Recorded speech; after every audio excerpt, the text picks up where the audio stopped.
Trocar as peças de um carro velho, de um relógio velho e torná-lo novo é uma arte. E eu fico assim impressionado quando eu vejo, por exemplo, a Liliane cantando aqui. Eu disse, Senhor, será que lá no céu eu vou ter esse dom para cantar, né? Cada um tem um dom, cada um tem uma coisa para fazer. Por exemplo, pintar um quadro. Que coisa eu gosto de admirar. Um artista, ele chega assim, pinta, e eu olho assim, eu fico pensando, só está faltando, ele pinta um animal, por exemplo, falta respirar. Pinta uma flor, falta a gente sentir o cheiro. Pintar um belo quadro é uma arte, e nem todo mundo tem isso. E se você não tem um dom como esse, também não precisa ficar desesperado, não, porque todos nós temos dons. Deus nos dá algum dom para nós. Por exemplo, comprar uma casa velha, toda estourada, toda pipocada, e fazer um projeto arquitetônico bonito e restaurar essa casa, é uma arte. É uma arte. E tem gente que tem dom para isto. Mas sabe, irmãos, pegar um homem cheio de vícios e tornar este homem, esta mulher, esse ser humano, um cristão, isto é muito mais do que arte. Isto é o poder de Deus que opera ou é operado através da conversão. E que privilégio é poder fazer isto. Que privilégio é ser um professor cristão, ser um pastor, um obreiro bíblico, um irmão que dá estudos bíblicos e começa a trabalhar, ensinar sobre Jesus para uma pessoa, e às vezes essa pessoa tem uma vida tão torta, tão perdida, e a gente vai trabalhando com essa pessoa. Eu já passei por tantas dessas experiências, e você vai andando com essa pessoa, estudando, apresentando Jesus, e daqui a pouco esse ser humano, mal quebrado pelo pecado, desgraçado pelo mal, pela tentação, pelo pecado, pela maldade do mal, e você percebe, essa pessoa começa sendo transformada, sendo mudado. É algo espetacular. Isso é muito mais do que arte, isso é conversão. E quando eu pensei em falar nesse tema, aí ontem de manhã nós sentamos aqui na igreja para assistir o sermão. Quando o pastor André começou a pregar, eu cochichei minha esposa, falei, tomara que ele não pregasse meu sermão. Muita coincidência, porque a gente não combina, a gente não falou o que o outro ia pregar, e simplesmente o tema que eu escolhi para essa noite é algo que exatamente vai naquela direção que o pastor fez ontem. Então, se na tua alma, no teu coração, há ainda um cantinho, um lugarzinho para receber alguma bênção, você está no lugar certo. Tá? E eu escolhi, como roteiro, para a nossa conversa dessa noite, uma história que você já conhece muito, mas nós vamos lê-la de novo. Esta é a história, a experiência de Madalena, aquela mulher apanhada em pecado. Vamos analisar um pouquinho essa história. No relato bíblico sobre Madalena, um fato se agiganta de tal maneira que é impossível passar por alto, é impossível olvidá-lo. E é impossível deixar passar por alto, sem ser notado. E o fato principal dessa história é o perdão, é a graça do Senhor. São João capítulo 8, vamos agora, quem tem Bíblia aí, você que está na internet aí, do outro lado, acompanha conosco. Nós temos os 4 evangelhos, Mateus, Marcos, Lucas e João. Se você não tem muita familiaridade com a Bíblia, é o 4º livro aí do Novo Testamento, depois de Mateus, depois de Marcos, depois de Lucas, aí vem João. O Evangelho segundo João, capítulo 8, versos de 1 a 11. Na minha Bíblia, o título é A Mulher Adúltera. Então, essa é a história que eu escolhi como exemplo de uma verdadeira conversão. Se você quer herdar o céu, tem que se tornar humilde, manso, inocente, puro como uma criança. E eu pensei que essa história de Madalena pode ser um bom exemplo para nós pensarmos no tema escolhido para essa noite. Vamos então, São João capítulo 8. Jesus, entretanto, foi para o Monte das Oliveiras. De madrugada, voltou novamente para o templo. E todo o povo ia ter com ele, e assentado os ensinava. Os escribas e fariseus trouxeram à sua presença uma mulher surpreendida em adultério, e fazendo-a ficar de pé no meio de todos, pensa no constrangimento, disseram a Jesus: Mestre, esta mulher foi apanhada em flagrante adultério. E na lei nos mandou Moisés que a tais mulheres sejam apedrejadas. E tu, pois, que dizes?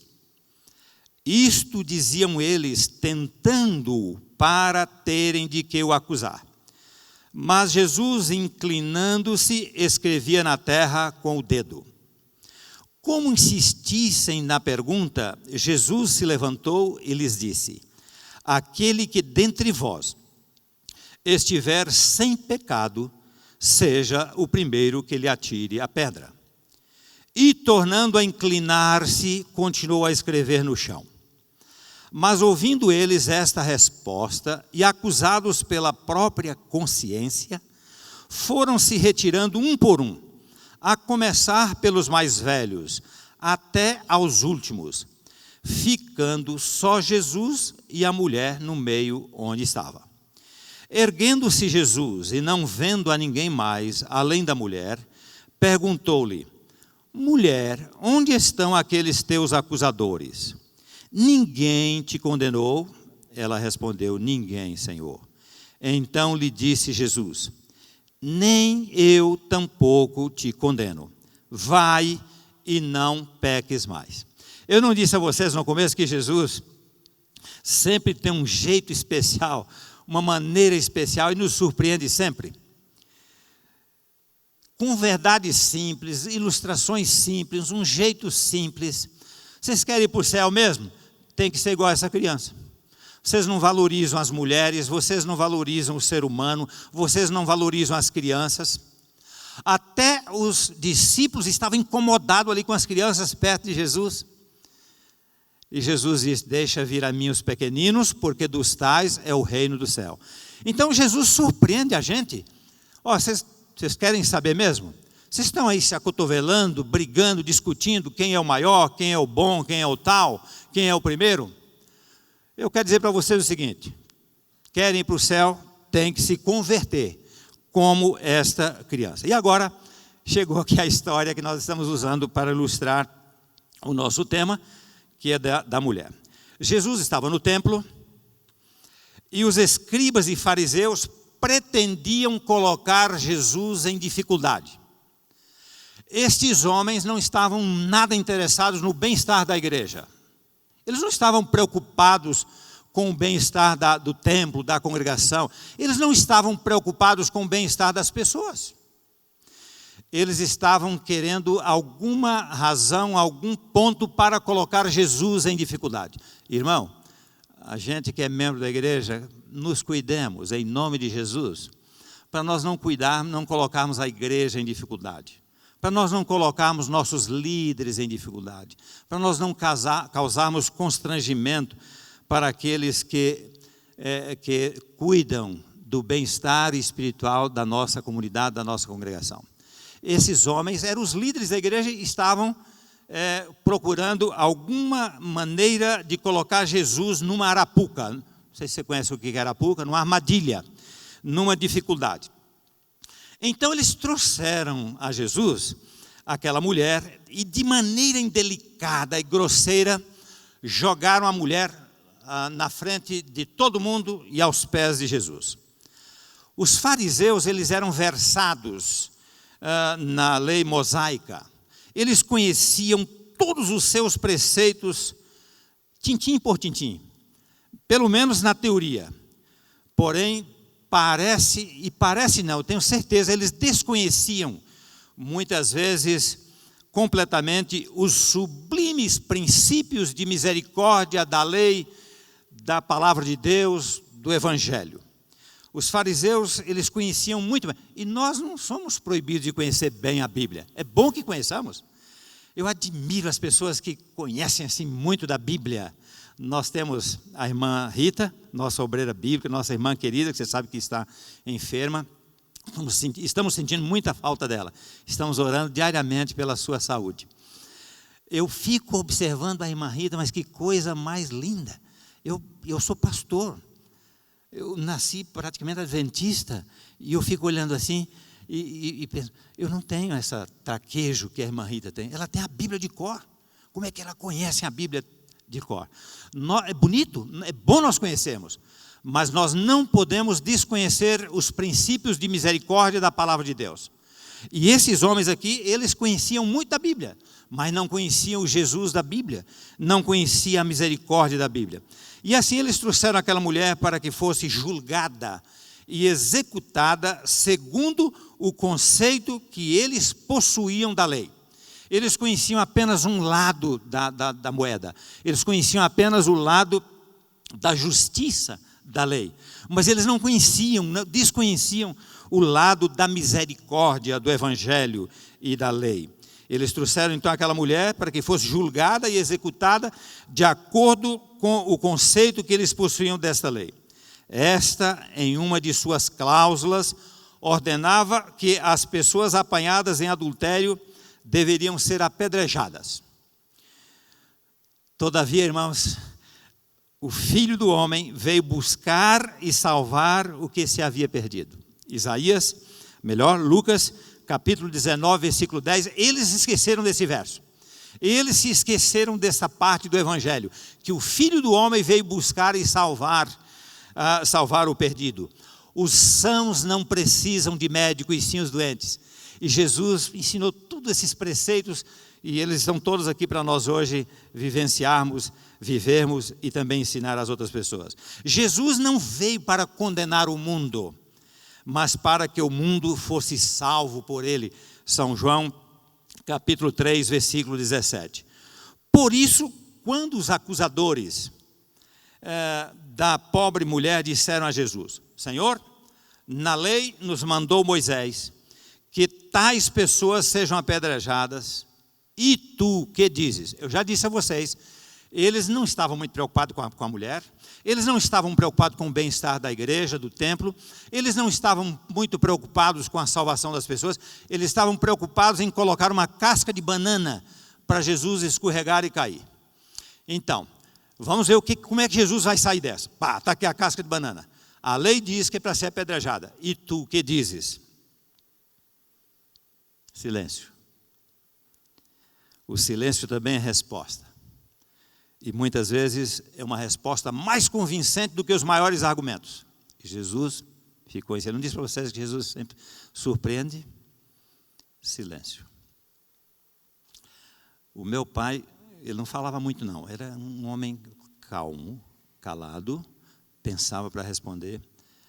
E eu, menino, apreciava aquilo lá. Um dia, os vizinhos do lado aí tinham um criatório de porcos e do lado de cá, nossa propriedade, minha mãe tinha uma linda horta. Então, já deu para vocês entenderem. Do lado de lá, porcos, do lado de cá, uma linda horta, aqueles pés de alface, aquelas cenouras, coisa mais linda. E esses porcos começaram a quebrar a cerca e virar todas as hortas da minha mãe. Pensa na angústia que ficava a minha mãe. E um dia entrou todo mundo, a porcada toda entrou para cá e virou tudo. E eu era assim, eu vi minha mãe chorando, um sentimento muito forte. E eu pensei, o que meu pai vai dizer? Meu pai tem que agir, pai, né? O herói. Como é que... E ele calado, sereno. Daqui a pouco ele disse assim: vou me vingar do vizinho. Aí eu fiquei com medo. Vingança para mim é coisa feia, coisa pesada. Eu falei, ai Senhor, eu menino, mas menino também pensa. E ele saiu. Quando ele voltou e disse para minha mãe: comprei todo o material para nós fazermos um muro. Em vez da cerca, fazemos um muro. Fazer um muro assim, parecendo um muro de Berlim. Não passa nem pensamento. Aí eu entendi. E ele repetiu: vou me vingar do vizinho. Ele não foi lá brigar, xingar, né? Vou fazer o muro. E foi feito o muro. E nunca mais os porcos entraram no nosso quintal. E faz 43 anos que meu pai é falecido e o muro está lá. Toda vez que eu vou lá na casa da minha mãe, está aquele muro. Uns 30 metros de muro, está lá. Para mim é um testemunho, que ele é como se fosse as tábuas do mandamento. Está lá. Silêncio também é resposta. Palavra branda desvia o furor. Uma das coisas que eu oro todo dia de manhã, quando acordo, quando eu peço para mim o batismo do Espírito Santo, porque tem que ser batizado todo dia no batismo do Espírito Santo, é assim: Senhor, me batiza com o teu Santo Espírito para eu ser mais parecido com Jesus. Para saber falar na hora certa, para dar a resposta na hora certa. Porque o outro vem de lá cuspindo fogo, o outro vem de lá com uma armadilha, o outro vem de lá com uma casca de banana, o outro vem lá com uma intemperança tremenda, com uma grosseria tremenda. E eu sei que a palavra branda desvia o furor. E o silêncio é uma tremenda de uma resposta. Então Jesus, conhecendo o coração de cada um dos acusadores, porque Ele conhece o meu coração, e Ele conhece o seu coração, Ele conhece a sua mente, Ele conhece o seu passado, o seu presente, e sabe, por onisciência, o que vai acontecer contigo no futuro. Ele, conhecendo o coração daqueles homens, leu no recôndito da alma deles os seus mais íntimos pecados. E o fato, irmãos, de Jesus se calar, deu àqueles homens tempo. Essa é outra estratégia do silêncio, de você, com a palavra branda, com calma, você dá tempo ao outro pensar, o outro raciocinar. Ele vem, perdeu toda a razão, ele vem se esbudegando todo, pegando fogo, soprando fogo pelos narizes.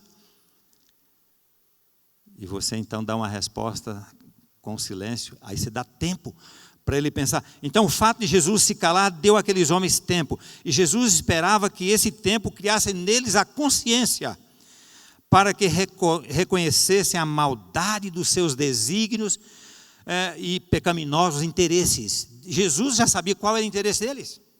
Jesus sabia, eles não estavam nem muito preocupados, nem tanto com a mulher. Eles queriam pegar a Jesus numa dificuldade. Então Jesus começou a escrever no chão, e ali escreveu acusações e pecados dos acusadores de Madalena. Eu cuidei da igreja quase 36 anos, e desses quase 36 anos, 26 anos como administrador.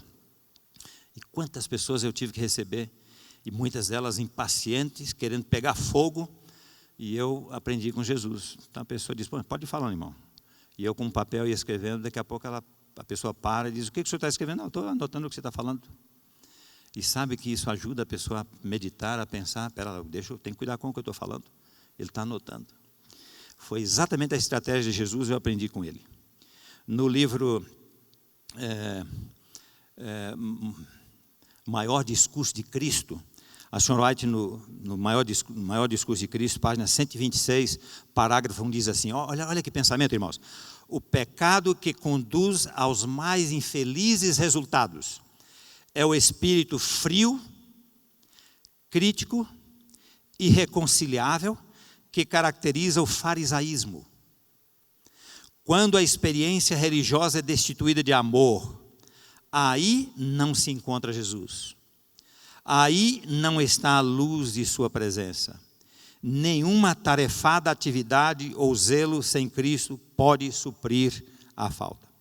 E quando os homens condescendem com esse espírito acusador, não se satisfazem com apontar o que julgam um defeito em seu irmão, se falham os meios brandos para levá-lo a fazer o que julgam que deve ser feito, recorrem à força. Nossa! A Senhora White comentando exatamente essa história. Espírito frio, farisaístico, não está preocupado, não é com a salvação do outro. Está preocupado em acusar, em apontar. E quando faltam as palavras, quando falta, não pode falar, então ele usa a força. Então agora vamos jogar no chão, agora vamos apedrejar. Robertson, um comentarista, ele diz que os mais idosos se lembraram de maior número de pecados que os mais jovens, e essa carga pecaminosa os impeliu e se retiraram primeiro.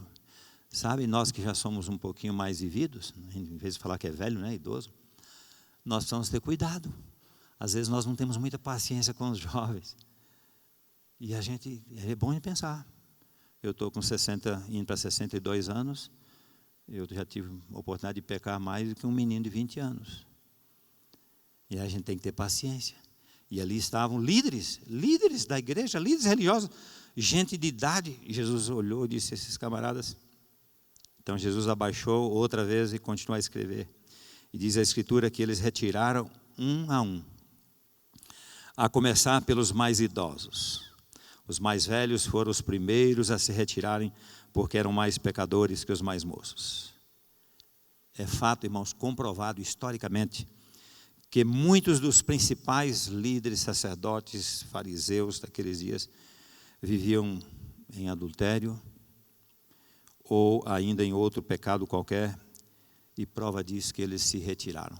E olha a estratégia de Jesus, escrevendo, deu tempo para eles pensarem: olha, deixa eu cair fora. O cenário muda. Porque Jesus, bendito Mestre, bendito Cristo, Jesus nos surpreende, irmãos. Quando a gente pensa que está tudo perdido, quando está tudo, Jesus sai com uma que desmonta o cenário montado, e tudo para salvar. De uma grande multidão enraivecida e furiosa, apenas 2 pessoas permaneceram. Apenas 2 pessoas permaneceram e eram bem diferentes das pessoas da multidão. 2 personagens permaneceram ali naquele lugar. Jesus, o Deus que é grande em perdoar, o Santo de Israel, e Madalena, alguém que buscava o perdão, a pecadora. Sabe, irmãos, eu sou pecador, e você também acho que é, não é? E é muito sabido, é muito sábio a gente gastar um tempo, a hora que a gente achar por bem, na hora que tiver uma oportunidade, para ficar só com Jesus. O Deus de Israel, o Deus perdoador, o Deus salvador e o pecador. E que privilégio, porque todos nós somos sacerdócios reais. Sacerdócio real é aquele camarada que pode ir na presença do Senhor. E todos nós podemos fazer isso. Você, para ir na presença do Senhor, levando a sua carga de pecados, de culpa, de dificuldades, de bobagem que você fez na vida, você não precisa de uma secretária, de um secretário, de um intermediário. Você pode ir diretamente na presença do Senhor. E agora, essa mulher está só ela e Jesus. Só o Santo de Israel e a pecadora. Foi uma frase de sabedoria que mudou aquela cena de pesar. Foi uma frase de sabedoria que mudou aquela cena de pesar e sofrimento num encontro feliz e de amor. Jesus então ergueu os olhos, estava escrevendo, ergueu os olhos e ninguém viu, senão a mulher. Ninguém viu, senão a pecadora.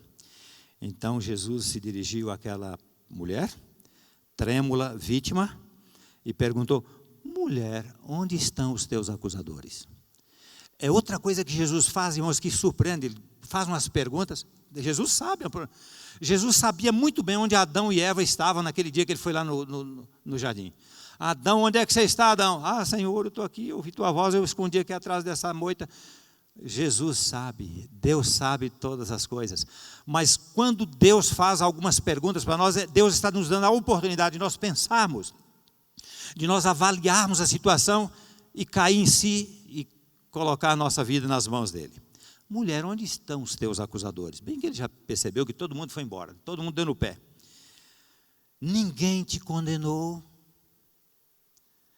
Levanta os olhos, aquela que com tanta gana foi lançada ao solo, aos pés de Jesus, e a ninguém vê senão Jesus.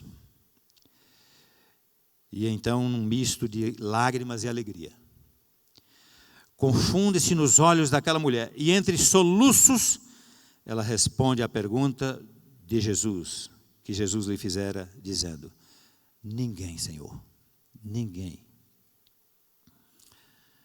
Que coisa extraordinária, não é? Que coisa extraordinária. E agora vem a principal parte dessa história, a coisa mais linda desse.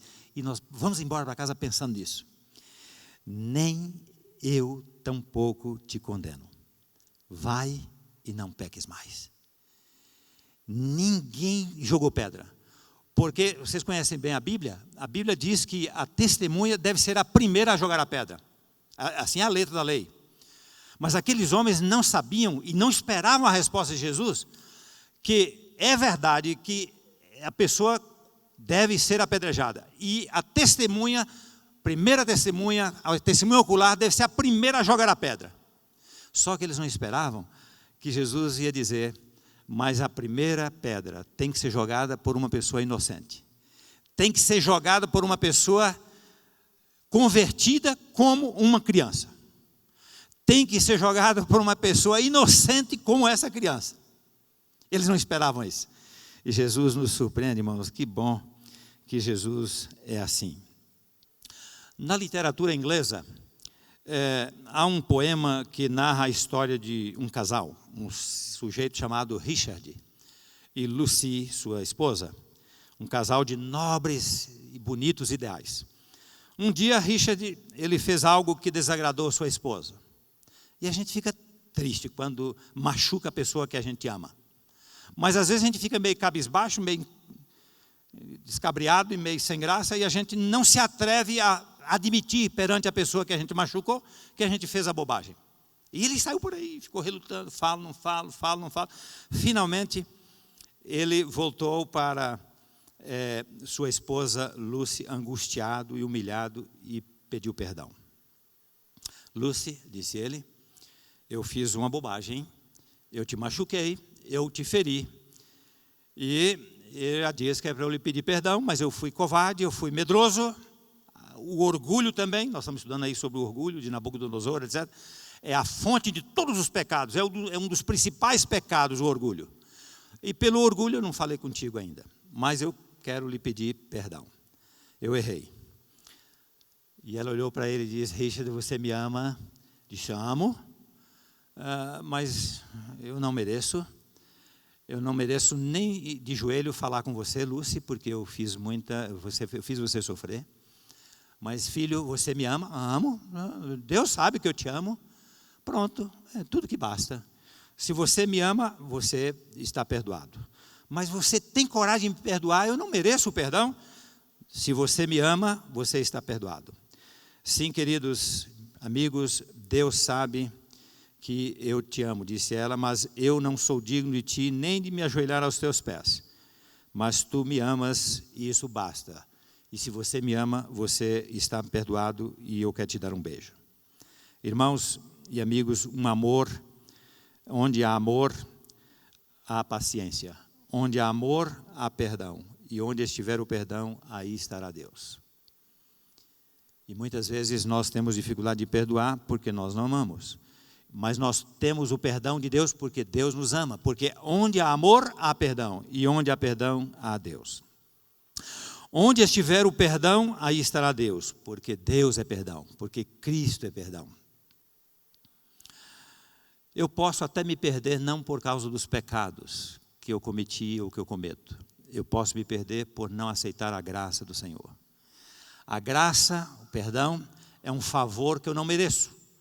A graça é um favor imerecido. Você poderá estar um dia fora do céu, não pelos pecados terríveis que você cometeu, mas por você não aceitar, não estender a mão e receber a graça oferecida por Jesus. Jesus ensinou na oração modelo que somente serão perdoados aqueles que perdoam.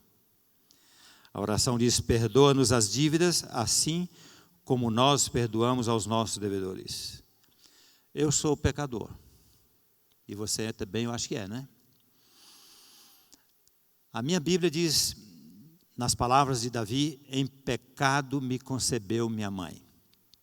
Eu não preciso cometer atos pecaminosos para ser um pecador. O Bruno, que veio aqui comigo, só tem 1 ano de idade. Ele já é um pecador. Não precisa cometer atos pecaminosos para ser pecador. Nós somos pecadores porque nós nascemos numa economia pecadora. Nós nascemos de uma geração pecadora. Nós nascemos em pecado. Eu não sei explicar, mas como é que o pecado passa de pai para filho? Como é que o pecado de Adão e Eva passou para todos nós? Mas somos nós, todos nós somos somos pecadores. Felizmente, irmãos, a Bíblia ensina que assim como o pecado é real, assim como todos nós somos pecadores, o perdão também é real. Amém? Amém. Não fora o perdão de Deus e nós estamos todos perdidos como ovelhas sem pastor. E eu quero encerrar minhas considerações dessa noite, deixando você ir para casa com 3 pensamentos bíblicos. Porque a gente tem que pregar é a Bíblia. Não adianta ficar filosofando e falando da revista Veja e da revista não sei o quê, da jornal não sei o quê. É Bíblia e a palavra de Deus é que nos alimenta, que nos conforta, que nos dá segurança.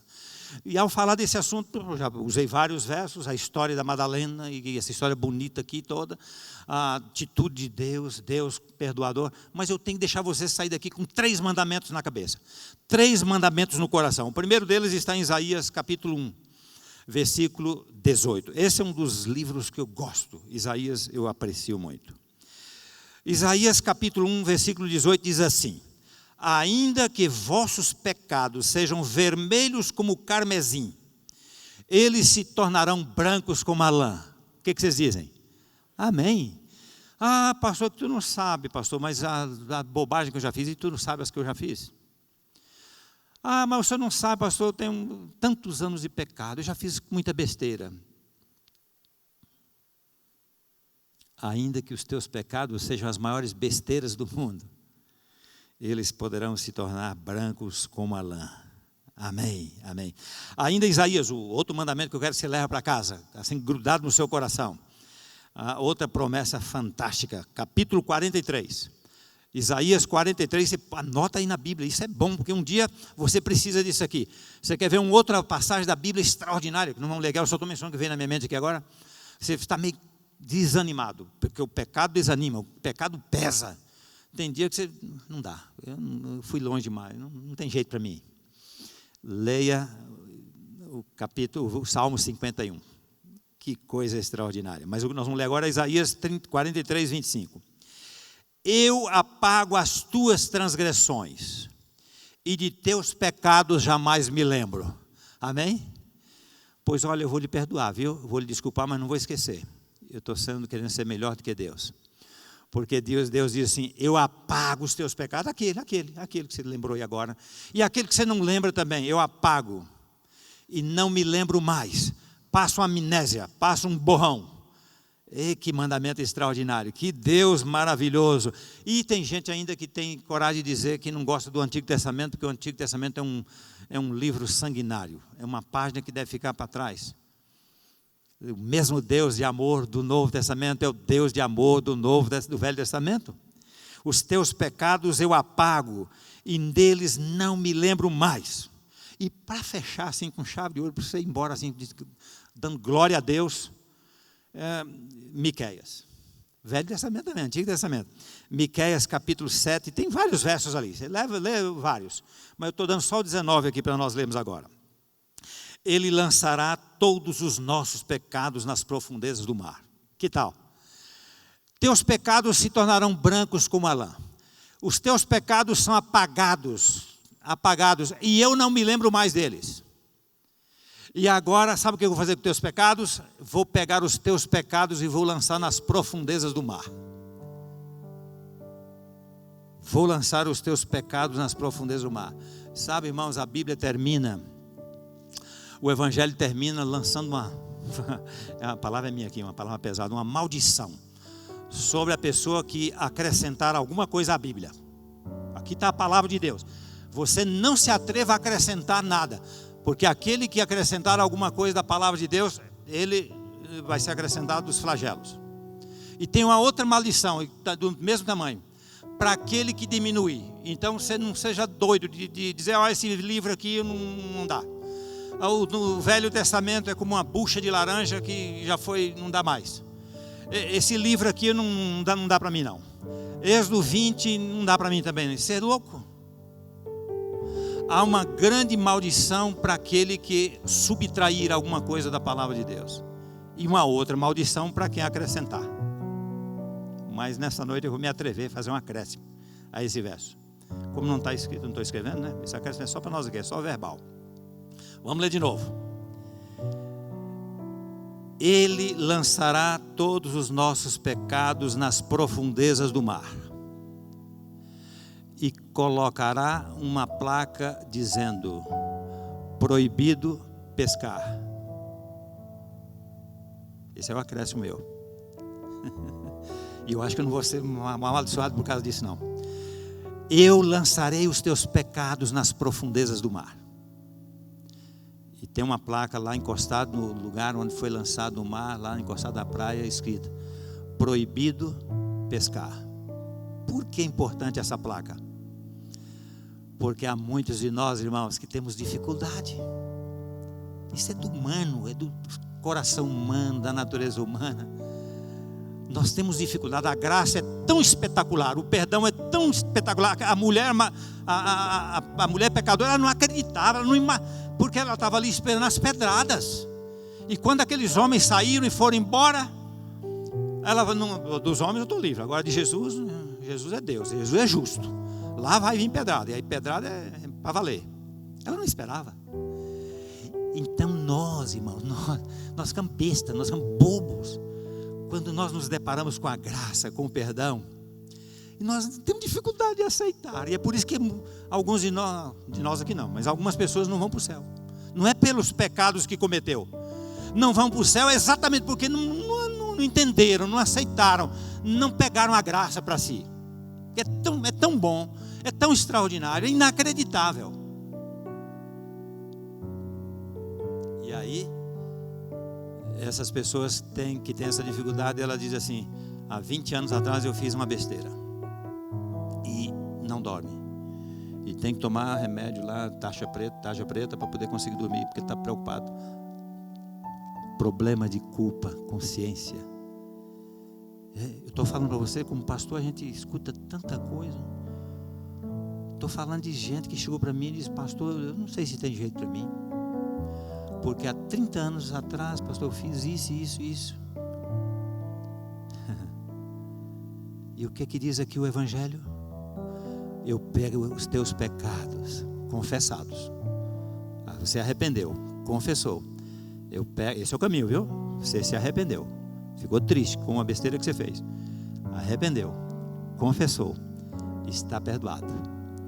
Está perdoado. Vai e não peques mais. No momento que Jesus disse para a mulher: nem eu te condeno, Jesus justificou a mulher. Sei lá se ela tinha 30, 40, 50 anos de pecado, não sei. No momento que você aceita Jesus como seu salvador pessoal, pode ser 60 anos, 80 anos, não sei quantos anos, não importa todas as atrocidades e besteiras que você fez, todo o pecado que você fez, nem eu te condeno. Isso nós chamamos teologicamente de justificação. É uma palavra grande, bonitona assim, que a gente não pode esquecer. Justificação. A justificação é obra de um momento. Você está perdoado. Teus pecados são apagados. Os teus pecados estão lançados na profundeza do mar. Isso é justificação. Agora, mulher, vá e não peques mais. Conte comigo. Comunhão comigo. Esteja ao meu lado. Leia a Bíblia. Ore. Caiu de novo? Volte cá. Vamos conversar. Isso chama santificação. Outra palavra grande com mão, né? Santificação. Esta obra da santificação vai comigo até o dia da volta de Cristo. E na hora que não abrir e fechar de olhos, lembra que a gente vai ser transformado?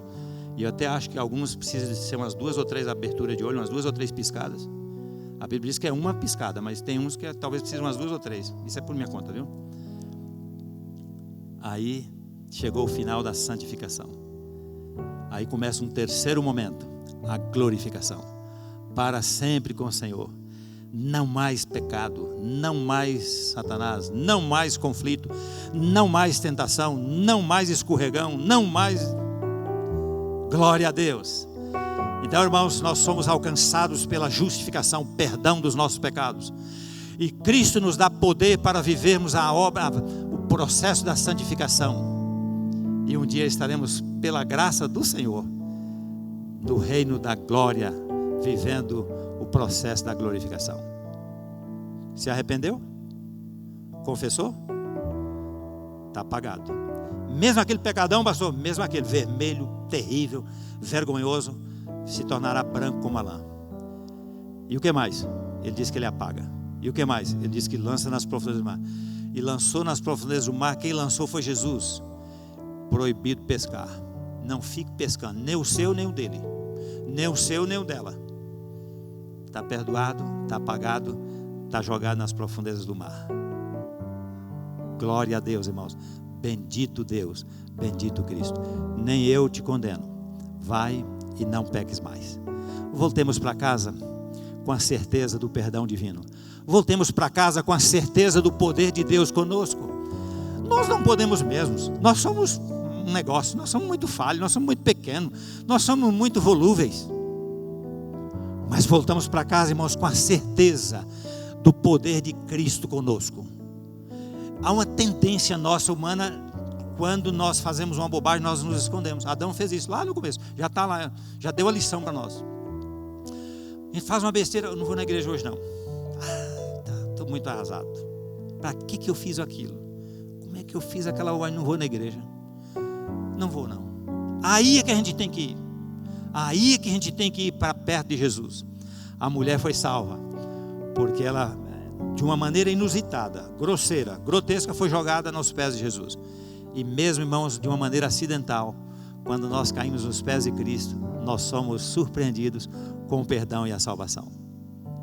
Paola, antes de nós orarmos, canta para nós aqui, porque a música é um ministério que completa o ministério falado.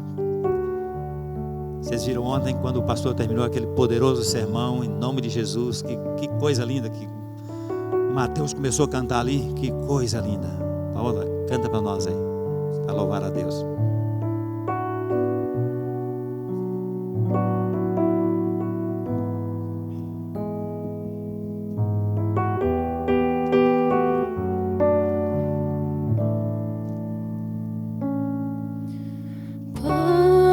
Estou aqui,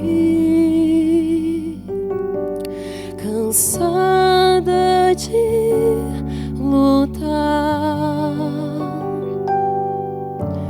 Quero cumprir teu querer. Quero sentir teu calor. Pai, errei outra vez, não esperei em ti. Preciso tanto do teu amor, tua misericórdia alcançar.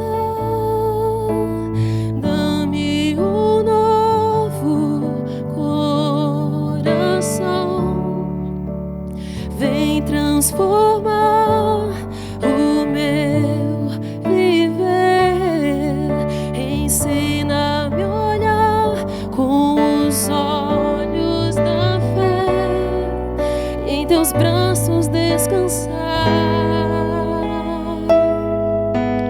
Ouve, ó Deus, meu clamor, quero recomeçar.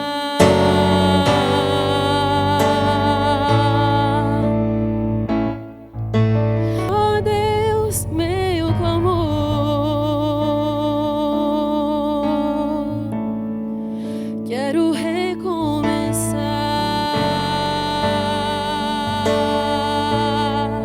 quero recomeçar, quero recomeçar, quero recomeçar.